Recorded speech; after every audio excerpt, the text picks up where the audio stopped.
So what you have to understand is the term imperfect. We call it as perfect and imperfect based upon the competition type. Okay. If you are having perfect, it means what? On ongoing price, any buyer or any seller, okay, any seller can sell any quantity. How much quantity he wants, he can sell. No one is going to restrict him. This is called perfect competition and no rivalry. Okay, no rivalry. Anyone can sell on the ongoing price. But this is not the case in imperfect competition. In imperfect competition, there is rivalry. Okay, because demand curve is downward sloping. So if one seller produces more, okay, he produces more, then that will lead to decrease in price.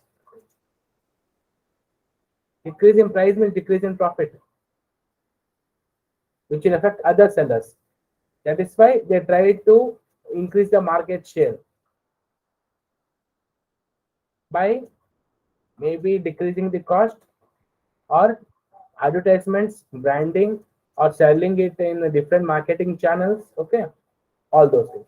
So that is why the word imperfect is here. So this much you should understand. What is the difference between perfect and imperfect, and what is the difference between pure and perfect? Pure plus two more assumptions. What is that? Perfect free mobility and the Market knowledge. knowledge. Free mobility and perfect knowledge makes it perfect competition. And what are the assumptions of pure? What are the four assumptions? Quickly, anyone? Free entry into the market. Okay, that is third one. Free entry and exit. What is first and second? Many number of buyers and sellers. Yes, that is first one. Very good. Buyers and sellers. Second one. Product No restriction homogeneity. to entry. Yes, sir. Yes, sir. Second one is Homogeneous product. good. And fourth one, No restriction to entry. that is third one. Free exit and entry. No government regulations. Yes, that is other word for that is Yes, yes, okay. So you have to remember this. Why you have to remember in order? Because the first and second assumption, that is large numbers of buyers and sellers. Okay, large numbers of buyers and sellers and homogeneous product ensures that the demand curve is horizontal and parallel to the input axis. Okay, output axis actually. Yeah. So next, now we'll start with imperfect. So I explained you what is imperfect competition. Okay. Now there are different market structures. So before starting monopoly, you have to see what are different market structures. Because if you know what are the structures, then you can try to identify what is one special feature of this market structure. Okay. So what are different market structures? See, monopoly, here it is there. Monopoly, monopolistic competition, duopoly, oligopoly, monopsony, and oligopsony. Now let's come from we'll eliminate. See, these two are nothing but similarly like monopoly and oligopoly. Difference is that they are telling from the perspective of buyers. Okay, when there are few buyers, it is oligopsony. When there is only one buyer, it is monopsony. Okay, example for monopsony, can anyone give?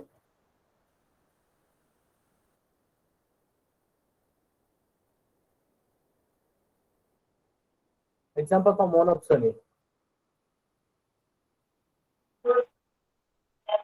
Sugar factory.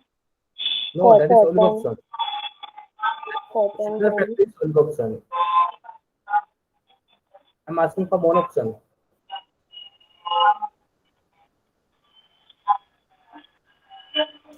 Coffee board. Coffee board. Coffee can be bought by many. But you are understanding the concept correctly. That is good part. Okay. I request, Electricity. yes. Electricity.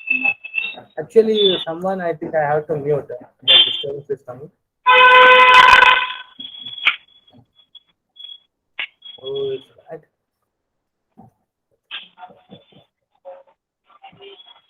They just see me other than anyone is there? Who has the okay. Yeah. The answer is correct means you are getting the concept.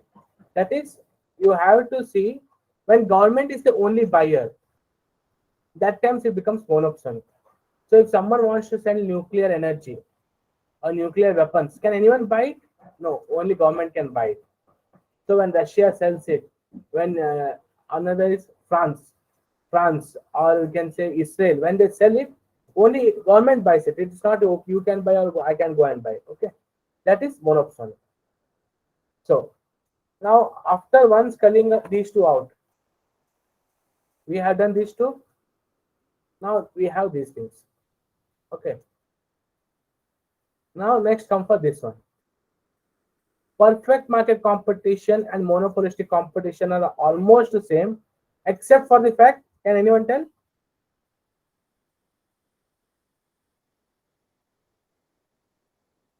So differentiated products. Yeah. Okay, differentiated product or heterogeneous product. Okay. So this is the difference. Heterogeneous product. Now what will happen? Because there is a heterogeneous product, demand curve will be downward sloping. Remaining all things are same. Okay. There will be large numbers of buyers and sellers, entry and exit will be free. Okay, all those things. But because it is a heterogeneous product, it is called monopolistic competition. Here there are certain features of monopoly, and here there are certain features of perfect market competition. So it is like mix of both. Okay. Like see, if you see perfect market, it has large numbers of buyers and sellers. It has entry and exit free. Okay, all those things. But for monopoly, if you see, it has downward sloping demand curve. It has a product heterogeneity, but monopoly you have only one product, so you have no substitutes for it. Okay, so we are done with monopolistic. Now we are coming with monopoly, duopoly, oligopoly. These three are like level 1, level 2, and level 3. And in that, if level 1 you have understood, then 2 or 3 are just extension of it. Okay, that is why monopoly is most important, and it will be explained first. So if you understand the logic behind why author is giving monopoly as first, then you can appreciate, okay, what points he is going to give. Okay, so because of this, first you will explain monopoly. Okay, monopoly is a market situation where the entire supply is in hands of single firm. Means we have one seller. Okay, then there are no close substitutes. Means there is only one product. Okay, so there is cross elasticity is very low, or you can tell zero. See, for cross elasticity, we should have some other product which is influencing, but there's only one product which has no substitutes. So cross elasticity should be ideally zero. There are two types of monopoly. Okay, perfect monopoly, imperfect monopoly. It is here, you see. I think here. Yeah, imperfect monopoly and perfect monopoly. In imperfect monopoly, cross elasticity is low, but in perfect monopoly, okay, pure and imperfect monopoly is here. Here cross elasticity is zero, and here it is low. Okay, it is low. So we got 3 points. Then he controls both the price and output policy. Now remember this point. There is one small understanding you have to take. He can control both. Okay, but not simultaneously. Not simultaneously. Means what? In given time, at one point of time, either he can do price or he can control quantity.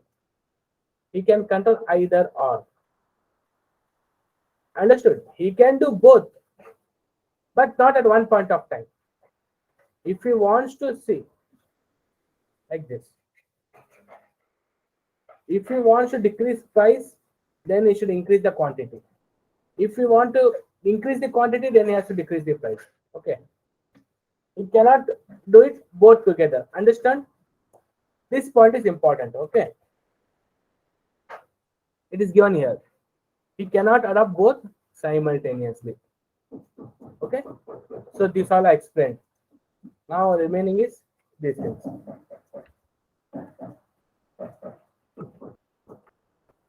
What is that? Product is very low cost elasticity of demand. It is maximize profit. No role of consumers in influencing price. Uniform price for all consumers, except if the intention is not the price discrimination. Okay, then absolutely no threat from other firms. Why? Because he's the only seller.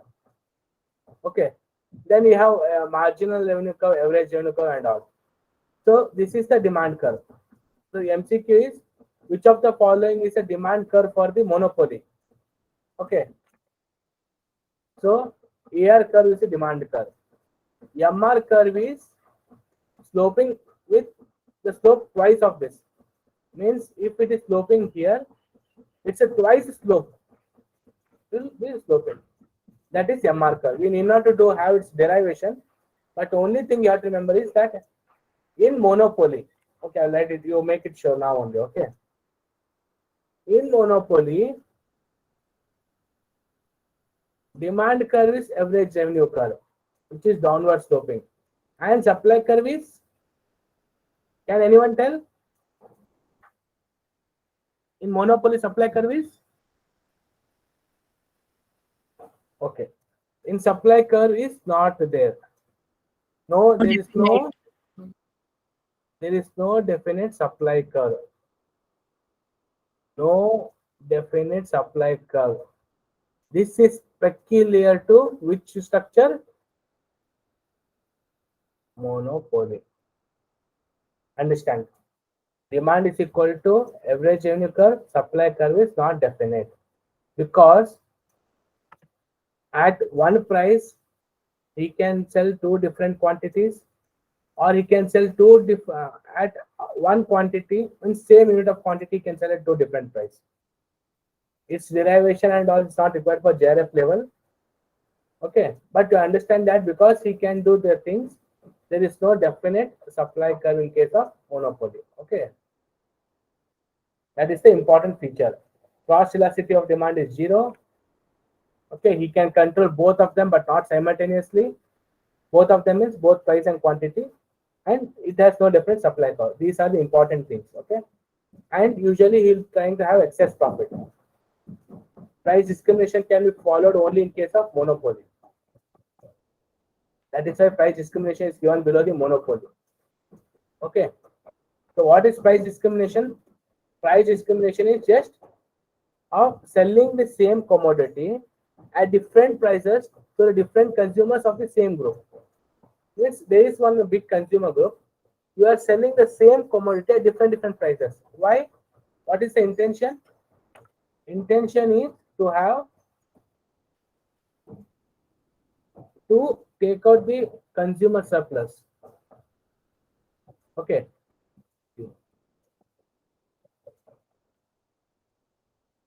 Yesterday I told you that this is consumer surplus. So what the seller will try to do, he wants to increase the price and decrease the quantity, so that he wants to take the consumer surplus. Understood? So now we'll go to the theory part. Theory part is he'll do difference in okay. Now you will see, we have to know what is first degree price discrimination, second degree price discrimination, and third degree price discrimination. Okay. Products will be identical, that is one part, but sold to different consumers by different taste, income level, and all. Okay. Here the prerequisite to have the price, means the price discrimination, is that they should have different elasticity. Okay. The product is sold at higher price by rich people who like them. Means what? Their demand is elastic or inelastic?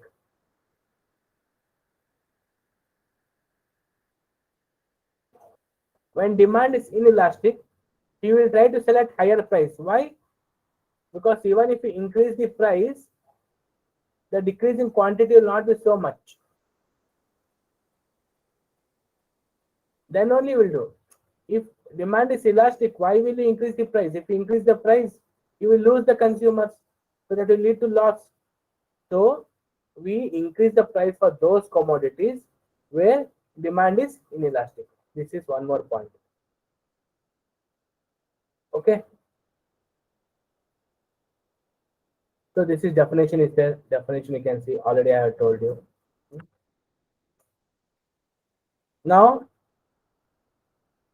the conditions for it. Okay. The condition is what? He should have full control on the price. He must be able to categorize different market based on price elasticity.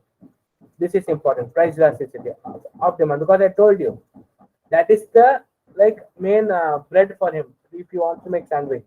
Okay. Market should be separable, or what it will happen from this market he will buy at a cheaper good and he'll go and sell to other market. So there also price will become low. So to avoid that, market should be separable so that one should not be able to resell it. Okay, that is the point. So these two are many two important things. The first point is already included in monopoly structure. Fourth one is he charges highest price in first market and lower price in second market.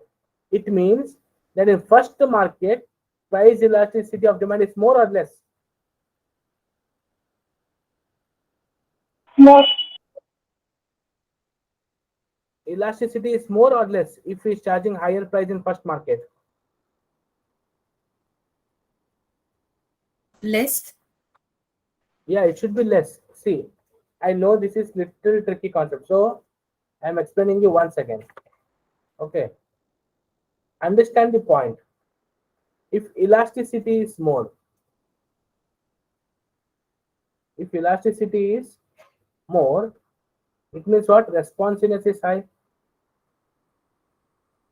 That is, if you increase the price, quantity demanded decrease will be so much.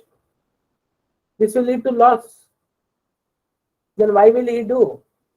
Therefore, he will charge higher price where elasticity of demand is less, or in other words, it is inelastic. Understood? Am I clear? Yes, The sir. Yes. girl who said, yeah, one who said that it will be more elastic, no, madam, it will be less elastic or it will be inelastic. Okay, then only it is profitable for him. Okay. Now, what are three different types of price discrimination? First degree, second degree, and third degree. First degree is what? Remember, he will charge at this point. Okay, I will go little down. Yeah. So he will charge at this point. Understand first degree, because if you know one of them, then at the other two you can easily come out. Okay. First degree means what? He is charging the highest possible price. It is here. Highest possible price where he is trying to use the entire consumer surplus. See, when price was this much, we had this as consumer surplus. Okay. Now he has increased point till here. The consumer surplus is 0. So now tell me, as market price increases, consumer surplus will increase or decrease? Decrease. Decrease. Consumer surplus will decrease. Okay. Because as it goes above, you see the blue portion will become red now. If it will go to here, this also become red. So this blue portion will go on reducing. That is why as market price increases, consumer surplus decreases. So understood about first degree discrimination? First degree means you identify maximum price. Okay. Now coming to the second one. We'll do one thing. We'll read a third one. Then we can come to second one. Okay. Because second one is very simple. So third one will understand. Now third degree price discrimination means you have to identify certain points. from exam point of view. What is that? This most common type. Okay. How I remember this is, see, you have this three namas. Okay. In our side, we say three namas means that someone has made fool of you. Like in market term, it's just like remembering thing. Okay. Don't try to find logic behind it. We say someone has kept three namas means he has made fool of you. Okay. So mostly they make fool of us. That is most common type is third degree discrimination. Okay. Then we have rest are the same. Here what they do is these markets are spatially separated. Okay. Means some are in general market, some are in retail market, some are in like Reliance Fresh and all. Okay. Then elasticity consumption. This I said. See, when you go to farm gate, you are meeting these people. When you are trying from Reliance Fresh, you are meeting these people. So their higher prices will be there in Reliance Fresh. So the price discrimination which you see in the market chains like Reliance Fresh, More, all those are third degree. Okay. So whatever you see in malls, TVRs, those price discrimination are third degree price discrimination. Okay. Now what happens is second degree. In second degree, it is very simple. Second degree means what? You are having more than 2 to 3 different prices. Okay. That's the second degree price discrimination. These you are not required to know all these calculations for JRF point of view. Okay. So you understood first degree, second degree, and third degree. In second degree, one point, okay, I have to mention. Okay, that it is done by different negotiations. Okay, and quantities. He sells different quantity at different price. Means if you buy larger on the commodity, you will get at lower price. This is second degree price discrimination. So in second degree, you have to identify two things. One is that it is more than, in case of monopolists, they have separate negotiation, different prices. You sell different quantity. Okay, it is not given clearly here, but if we selling OQ1 and OQ2 means what?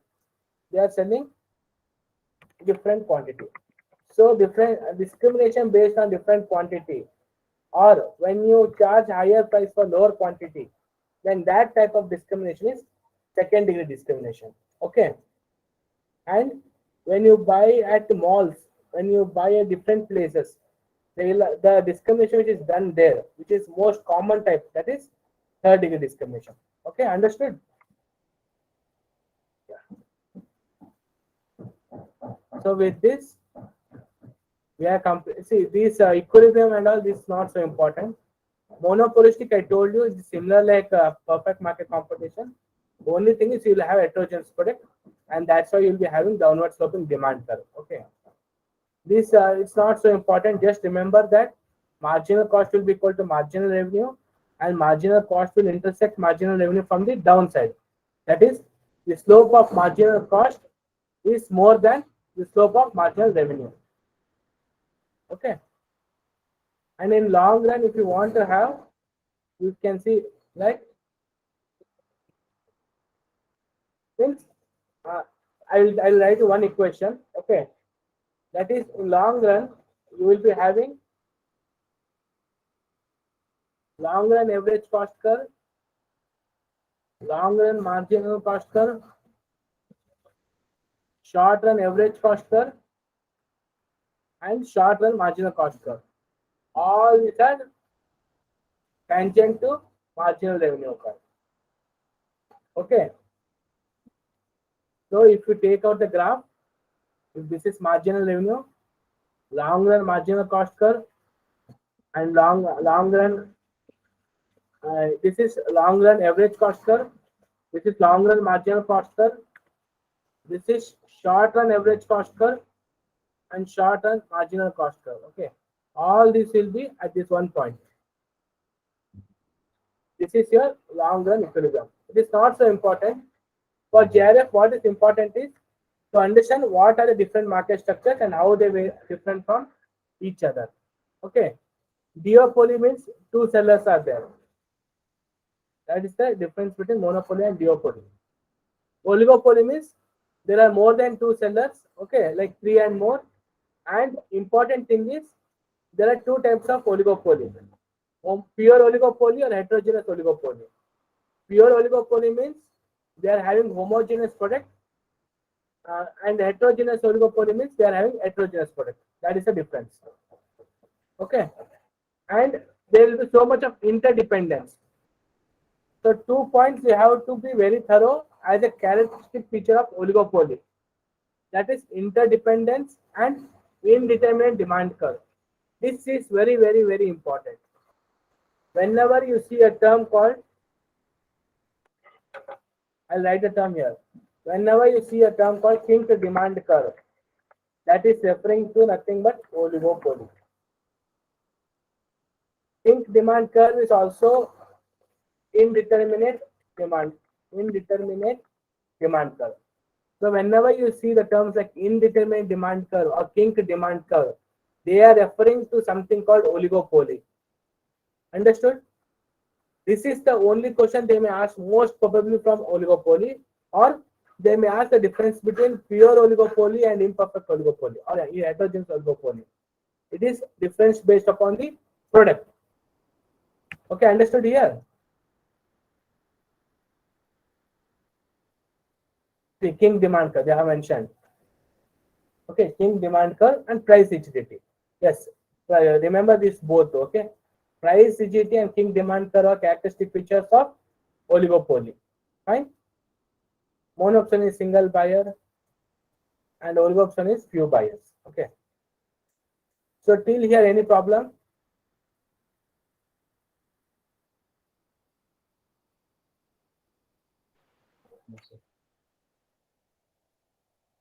Till here, any problem? No, sir.